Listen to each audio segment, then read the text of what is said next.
click done and then give the page a name. Now, both of these will automatically go into your quick tips in your tips area inside of your OneNote. And that's the one that Microsoft creates the moment you launch your OneNote. Now, if I was on the desktop app and I was watching it on screen, I could have selected a book, the section and the page. And then as you can see here, I can go to insert from the images section going into pictures. And what it allows you to do is either take a picture from the file, you can turn on the camera from the device that you're actually sitting in, or you can take it from online. So whichever technique you've used here, what I'm going to do now is show you what the trick is, and that's how to take the image and put it in the background. So that way then you can, at that moment, start writing over it. So I'm just going to minimize this.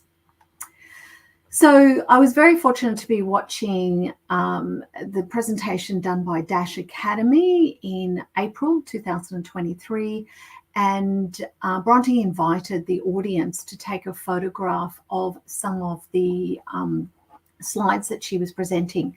So I've taken this on my mobile phone, and as you can see, it's not a great quality, but that's okay because you've taken it. You could be quite a distance from where that slide is up on the screen. So I've taken that. And as I've clicked on that image, notice that two things. One, it's in a frame itself, and the second is there's the image selected. So if I want to now go in and make that in the background, all I need to do is right mouse button here. You'll find that it's displayed all the options, and the option I want to use is set picture in the background. So by clicking on this, what it's done is made that photo in the background. And the trick here is the frame. I would delete that because that way then it's not sitting out there. You're not being dictated about that frame. Again, remembering I can click now on top of that slide, and this is my.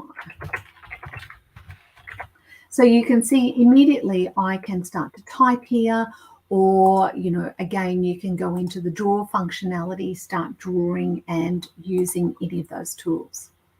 So let's have a look at another one. This one here, I dropped into, again, another page of Bronte's presentation. And again, please have a look at what this smart young lady is actually doing. And what you will notice here is, again, the image is a lot crisper because I brought this up on the screen and I took a snap of it on the screen. So similar to before, I'm just going to right mouse button on the image. I'm going to set the picture as the background.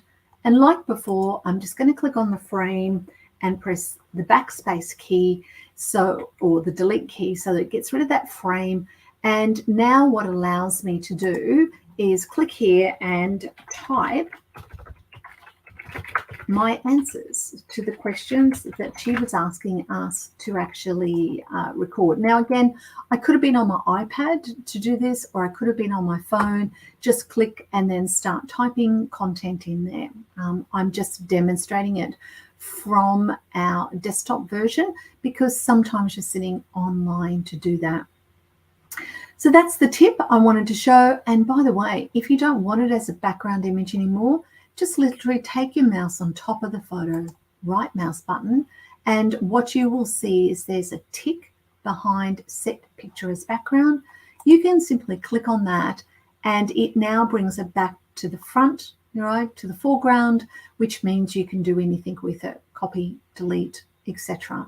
So again, remember, right mouse button on the image, set it to the background so it allows you to put any of the frames and objects you like on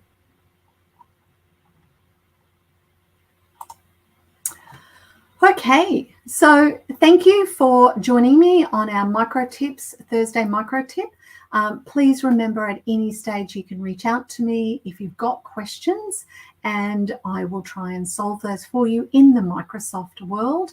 And until next week, remember, you can go back at any stage and watch the Thursday tips, either through Facebook, YouTube, or on any of my social media. Have a great afternoon. Thank you.